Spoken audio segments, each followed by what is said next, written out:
El primer dia puges, seus a un lloc, no saps exactament qui és qui, vas parlant una mica o menys, però després ja en seguida va fluint tot i crec que l'espai que és el bus apropa.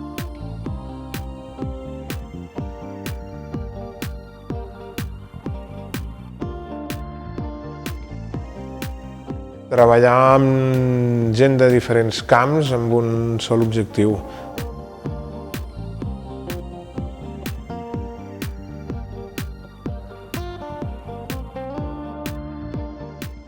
Veure que les empreses no són tan distants com semblen, que és molt més fàcil contactar-les. Sempre hi havia algú de l'empresa que tenia certa responsabilitat, que ens explicava, ens acollia.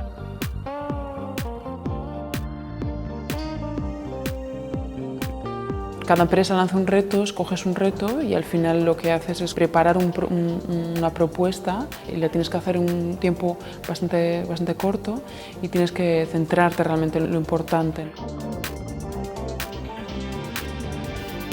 Al començament no sabies si fer-ho o no, perquè tampoc sabies si tenia aquest esperit tan emprenedor. Jo diria que val la pena dedicar almenys les 2 setmanes de l'Innobus, deixar les altres coses i fer-ho, perquè coneixes moltes empreses i molta informació nova en poc temps.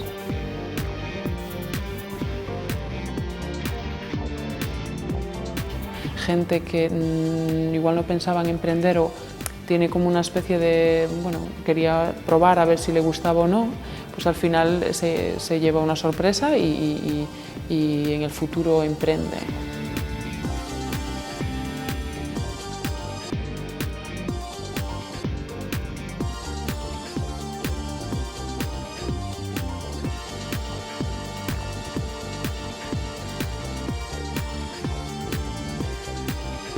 Al final no és només qui ets tu pel que has estudiat, sinó qui ets tu pel teu bagatge. És una bona oportunitat per trobar-te tu mateix o per començar a trobar-te tu mateix.